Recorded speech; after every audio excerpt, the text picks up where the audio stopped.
So, let me make sure that I have this straight, right? We had our incredible foolproof plan to take the one mystical artifact that can defeat God and undo all of this, and we were gonna just walk up and wave it at him and hope that it worked. And that didn't work, and now we're here, and now we just happen to have heard about another one-of-a-kind artifact that's the only thing that can defeat God. And it's located in the Garden of Death. And we're just going along with this. Yep, we're just gonna waltz in and have a great time here in the Garden of Death. In the rubber mud. Yes, there is, a lot of rubber mud in the Garden of Death. It appears to have a navigation implication. It does. It's not great. This area blows. It appears to be completely insufferable. It's also full of skeletons. Y'all remember skeletons, right? Remember their gimmick?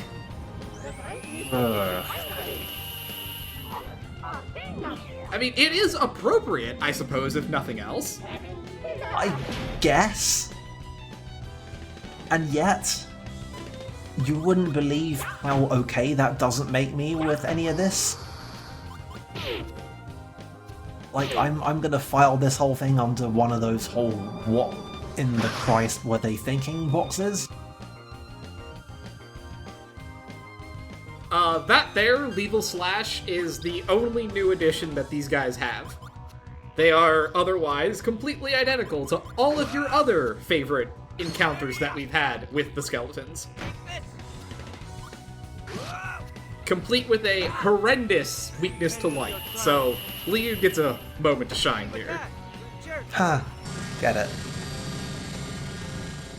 I get it.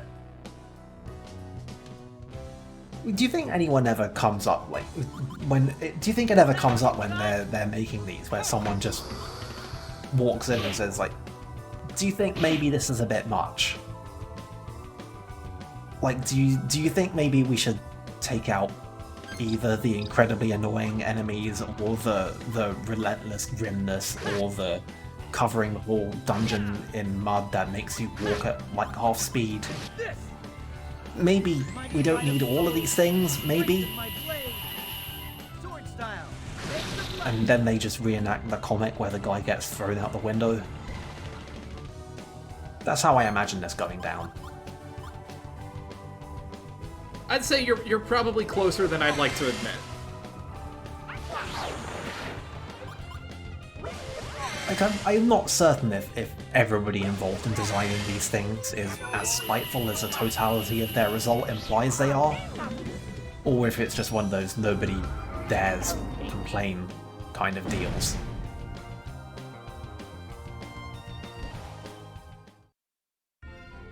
All around, it's a fun time.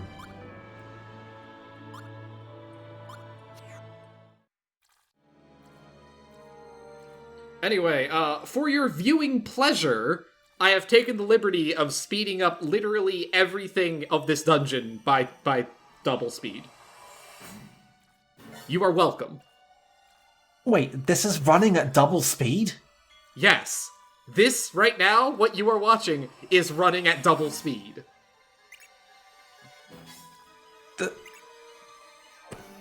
But it's not...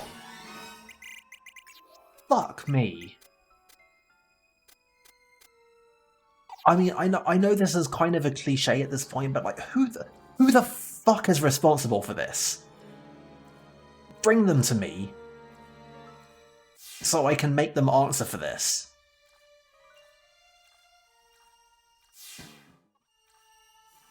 I was considering showing off that big guy, but he is exactly the same as the one we fought in the labyrinth.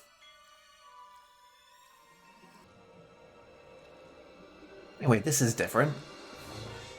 And welcome, but also kind of unsettling. Like, big old vibes from this. like, and a save point right outside. I'm actually kind of impressed by how ominous this is for what it actually is in context. If that's deliberate, then I have to come right back around to having to hand this to them. Man, it's a roller coaster today, right?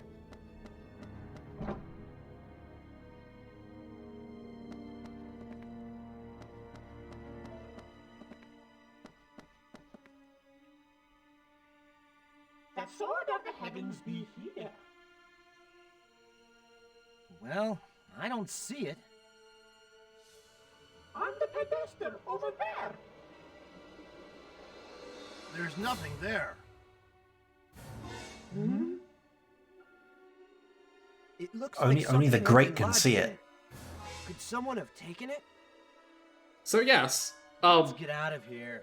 that lovely little trek through the rubber mud was completely pointless. The sword is not there. Sweet. Did it actually teleport you out, or did you do that in editing? No, it actually did just drop us back on the world map. That's uncharacteristically merciful.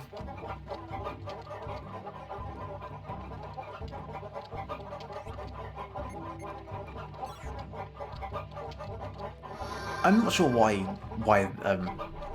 you're so afraid of getting the rubber mud. Like, you don't have to walk literally more than one step into that place to get the stuff.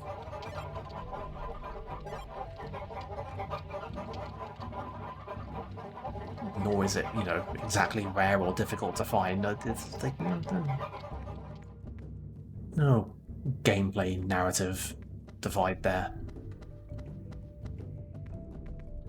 So now that we've opened this guy's shop, we can go see what he has for sale, and it's not much.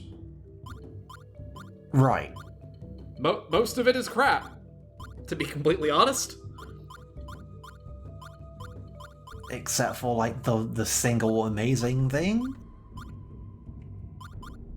I mean, I guess you could spend $70,000 and buy that one thing that decreases an enemy's attack, but, you know, that seems like, maybe we might have better uses for that kind of money. Yeah. I mean, I'm all for RPGs managing to actually make use of, like, statistical buffs and debuffs. Like, when that stuff works, it's great. I think Final Fantasy XIII did a great job of managing to have all those little things add up to the point where, like, Brave and Faith and then Deprotect and D-Shell were actually kind of incredible. But, yeah. I get the sense that this isn't balanced that well into things. It really isn't. It helps, but it has to be a pretty substantial increase before you see the numbers that make it worthwhile.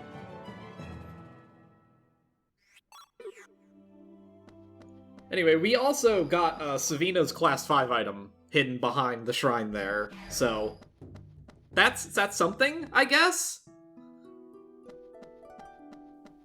Yeah, was that just kicking around just there for any particular reason?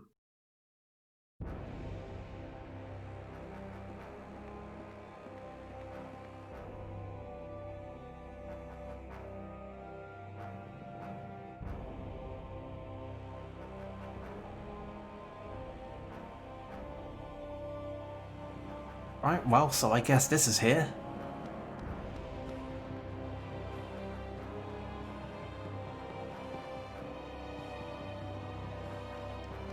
So, in contrast to Mizuni's village, Algarab village is a little less enthused about the whole situation as it is. Just kind of lacking a little bit of that characteristic optimism. Possibly with justification. I'm not really sure at this point. I mean, I suppose if you had to spend 1,000 years under the taint clouds while your magic slowly disappeared, I guess maybe you would be a little bitter too? That does sound like it kind of sucks.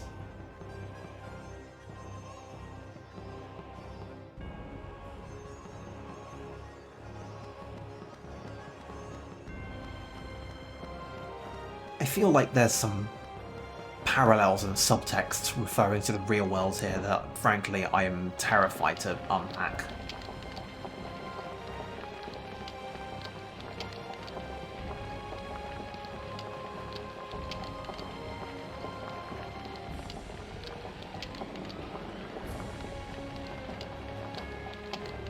Yeah, you know what, you're right. Better things aren't possible. Just don't bother. We should just accept our suffering.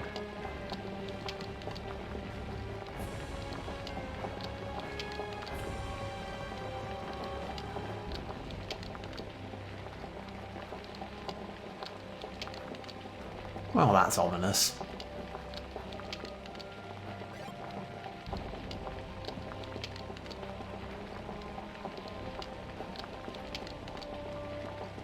I'm sure that everything is gonna be just fine. I see absolutely no cause for any concern.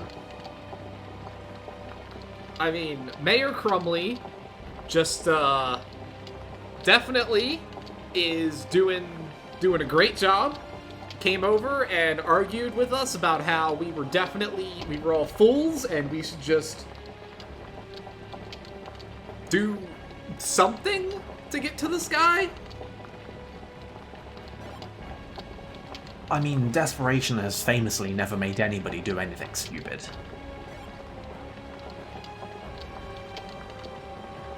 Okay. You know, I've kind of stopped having the capacity to continue objecting to these. But sure, okay. I liked that one. I like that one because the place you find it is like, it's like the Dur Village Customs, and then you search it and you get the divorce papers. He just left a few minutes ago. He said he was going to offer the Sword of the Heavens to a god. What? Oh, good. Are you sure about that? But isn't this place protected from gods by a magic field cast by ancient wizards? Yeah, we're taking that down. Go to Zosma Tower at the center of the enchantment. Dispel the magic shield and allow Malpercio to enter. Yeah, see? Huh? This is of course a fantastic idea. Why would anybody not welcome Malpercio into their lands? I mean, I feel like it can't be much worse than several of the actual plans that we've had so far. Like, there's a whole lot of a vibe of people just throwing shit at the wall to see what sticks here. So, you know, why not literally invite the embodiment of evil down here and hope that they'll just be fine with it?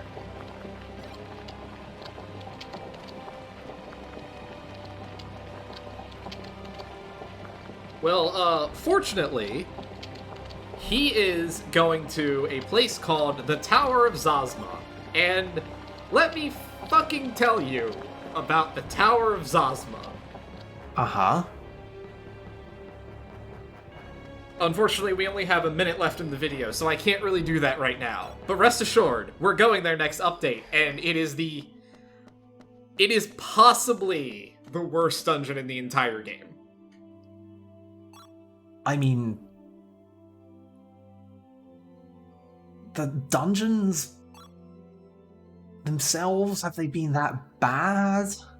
Like, I can think of a lot of bullshit in this game, like the entire RNG machine of the boss fight, but like, that's a boss fight.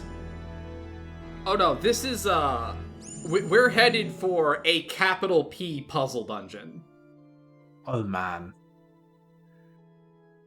Is this going to be something on the scale of the Ymir Forest from Tales of Symphonia?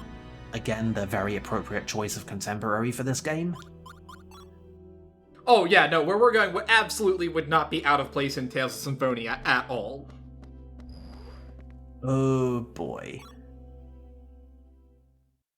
I'm just saying, when you asked me to think of a awful puzzle dungeon, that fucking forest is just like the elemental example. So, good choice of something to invoke. Really looking forward to this.